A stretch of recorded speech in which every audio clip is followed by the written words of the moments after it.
Qual a sua visão para 2024? O que você espera no mercado de food service para 2024? Em cima do que basear o planejamento do teu negócio? Você está imaginando um mercado com crescimento acelerado? Está imaginando banho-maria? Está imaginando retração? O que está na tua cabeça? E nesse sentido eu já queria fazer meio que um trocadilho usando a cor da minha camiseta. Vou deixar nas entrelinhas, interprete ao final do vídeo. Eu sou Sérgio Molinari, esse é meu canal no YouTube. Eu imagino que a essas alturas, quando você assiste esse vídeo aqui falando sobre expectativas para 2024, você já tenha assistido o meu vídeo exatamente anterior a esse, quando a gente publicou um vídeo com o título Como foi o 2023 no Food Service? E ali na última frase, ou numa das últimas duas frases do vídeo, eu falo que o entendimento de 2023 é o bastão, é a passagem de bastão para a entrada, para o próximo ciclo, que é o ciclo de 2024. Então precisamos entender o 2023 para poder fazer a ponte para o 2024. Então eu vou começar esse vídeo fazendo uma resenha breve, porque senão você assiste outro vídeo, já é o suficiente, mas caso você não tenha assistido, fazendo uma breve resenha do 2023.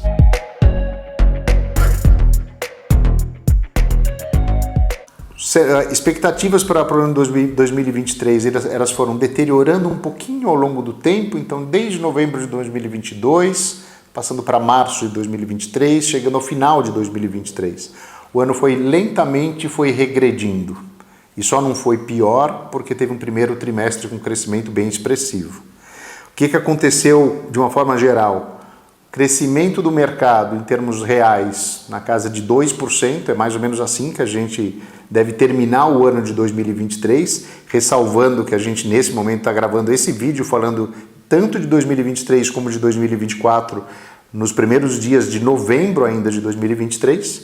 Então o ano deve terminar com um crescimento aí na casa de uns 2% em termos reais, mais uma inflação na ponta ao consumidor ao redor de 5%. Então, para quem está no ramo do restaurante, um crescimento nominal aí de uns 7% nesse ano.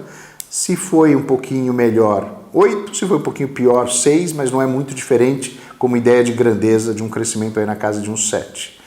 Para o abastecimento, e aí eu falo especialmente dos canais de abastecimento, mas também da indústria que abastece esse mercado, de forma geral, a gente está falando que é aquele 2% de crescimento real, mais uma inflação de 0% até 2% no mix de produtos, na cesta de produtos. Ou seja, a gente está falando que, se tanto, o crescimento de mercado para os abastecedores foi um crescimento de mercado da ordem de uns 4%.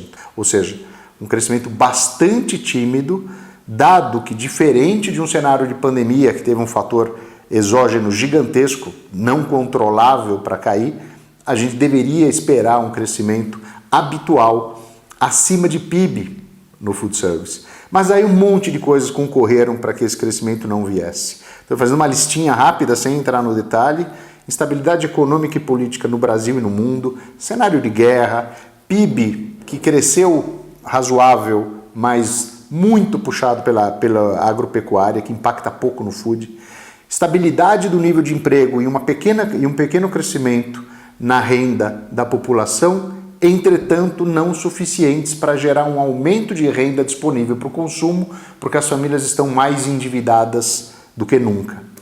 E para isso até contribui a taxa de juros bastante elevada e uma inflação acima do teto esperado para o ano. E humor, decorrência disso tudo, humor, expectativa, confiança, propensão ao consumo, muito amarrados. Esse é um quadro que a gente enxergou em 2023, essa é a passagem de bastão. O ano de 2024 vai começar dentro de um contexto desse tipo, não de um contexto nem de queda absurda, mas ele não começa acelerado. Um pouco diferente de como começou 2023, que ele herdava um segundo semestre animado em termos de mercado de consumo no Brasil. Tá? Então, o meu resumo sobre 2023 para essa passagem é: quem no ano passado fez uma lição de casa bem feita, estratégias, planos de ação, execução, acompanhamento, correção, cresceu um pouco acima disso, ou até muito, mas cresceu acima desses patamares e roubou participação dos outros. Quem não fez essa lição de casa deve ter amargado crescimentos abaixo dos que esperava para o ano. Então, vamos colocar o pé em 2024. Eu acho que é razoavelmente simples como fazer essa abordagem sobre 2024. É fazer a seguinte pergunta: tem algo novo no horizonte? Esse conjunto de variáveis que impediu um crescimento importante do food service em 2023, esse conjunto de variáveis muda para o ano que vem? Então, tem algum coelho para se tirar da cartola para explicar ou para justificar o tão desejado ambiente de crescimento mais acelerado? Então, a gente vai começar a ler aqui um emaranhado de números que embasam, ao final, a nossa expectativa para o ano de 2024. Primeiro, PIB.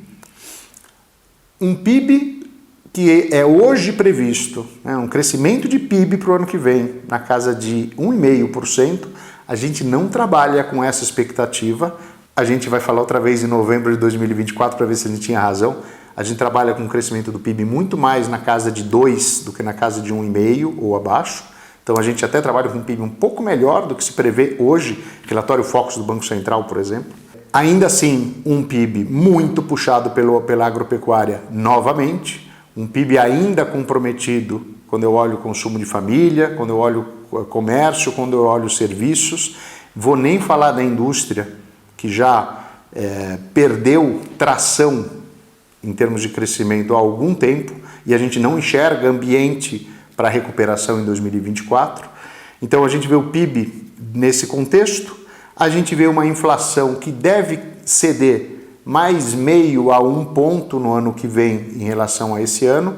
Então não é uma inflação ainda baixa, é uma inflação ainda acima de 4%, mas é uma inflação com alguma retração, então é uma notícia, é menos ruim do que 2023. Agora vamos falar de juros, talvez a variável que tem mais calor dentro da mídia e etc. hoje, né? Depois de ter saído de patamares de juros de 13,75% há alguns meses atrás, o ano de 2023 deve terminar um pouquinho acima de 11, 11,5%, uma coisa desse tipo. É esperado para o ano que vem que a gente tenha uma taxa de juros que possa chegar até 9%. É um movimento de queda? É. Um movimento de retração? É. Mas alguns comentários. Primeiro, 9 ou 9,5% ou 10%, que eu acho que é muito provável que seja nesse intervalo de 9 a 10% que o juro chega ao final do ano que vem, ainda é um juro muito alto. A gente continua tendo taxas de juros entre as maiores do mundo, mas a gente tem um risco embutido bem grande para esse cenário de retração de juros no ano que vem, que é o que deve acontecer do ponto de vista de déficit fiscal no país. A gente tem uma forte indicação de que vai ser muito difícil conseguir se zerar o déficit público no ano que vem. E isso acontecendo, o espaço para recuo dos juros fica um pouco mais limitado. Então, eu arrisco dizer que a gente tem um risco importante de que a taxa de juros, ao invés de ficar mais perto de 9, fique mais perto de 10, talvez até um pouquinho acima. Mas ambiente para uma queda de taxa de juros muito significativa, muito difícil de se enxergar. Por que isso é tão importante quando a gente pensa no food service? Porque uma das razões pelas quais o food não está andando numa velocidade importante, talvez a mais importante, é o fato de que as famílias estão endividadas, que a renda discricionária das famílias está muito limitada, porque elas estão endividadas, porque a inflação está comendo um pedaço dessa renda e porque os juros não deixam, né, tanto do ponto de vista de consumo, como do ponto de vista de redução de endividamento, não deixa as famílias andarem de uma forma um pouco mais folgada, e por outro lado, porque as empresas também ficam com um pé no freio, um pé no acelerador do ponto de vista de investimento, de planos, de ações e etc., num cenário todo econômico e muito pressionado por taxa de juros. Então, taxa de juros tem um componente bem importante dentro dessa equação. Então, a gente não vê um cenário lá muito, muito auspicioso, pensando na taxa de juros. Do ponto de vista de emprego e renda, a ocupação, a gente não tem razões para entender que a gente vai ter um crescimento da base de população ocupada, mas também não enxerga que a gente tenha um recuo do ponto de vista da população ocupada. Muito provavelmente, a gente vai continuar tendo alguma coisa aí muito próximo da casa de 100 milhões de brasileiros ocupados. O que a gente começa a enxergar para o ano que vem é que, com a dificuldade de se entender investimentos produtivos, ampliações, dinheiro colocado para dinamizar empresas e economia, a gente não vê muito ambiente para crescimento do nível de emprego. Inclusive, se a gente olhar o que acontece durante este ano, em termos de geração de empregos com carteira assinada, a gente já tem uma indicação desse enfraquecimento. O que isso significa? Significa que não deve existir posições de trabalho adicionais para absorver as novas pessoas que queiram ou que decidam ir para o mercado de trabalho.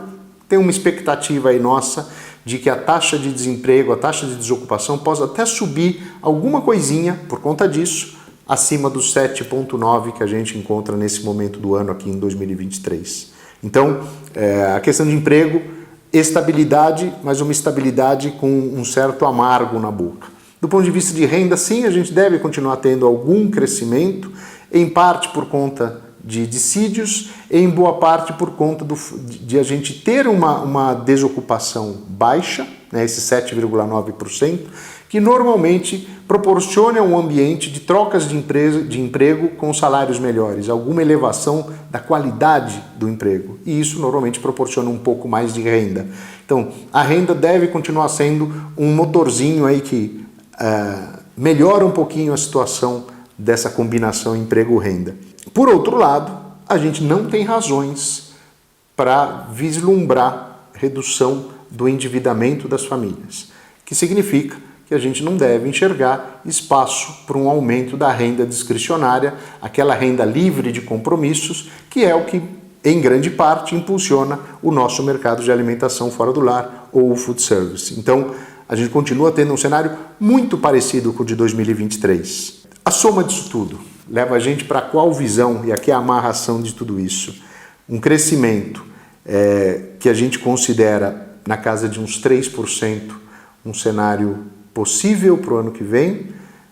Se a gente hoje tivesse que cravar o número que a gente acredita o mais provável, ele seria de 3%.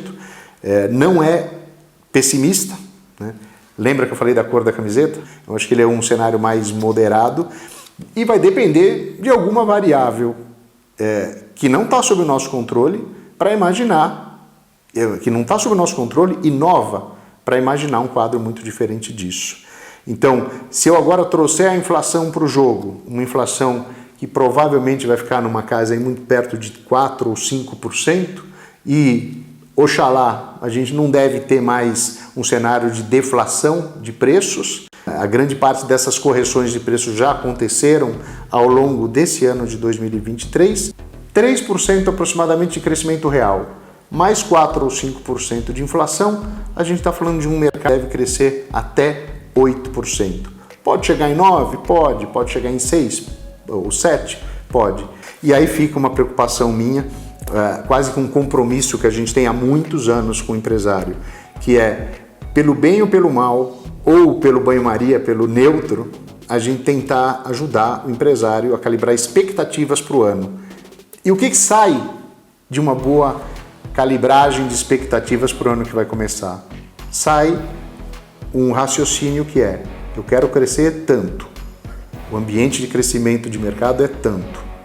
A diferença entre isso, esse gap, é o que eu tenho que ter, especialmente de estratégias, de ações, de planos de ação, de inovações que me permitam imaginar por que crescer mais do que o mercado.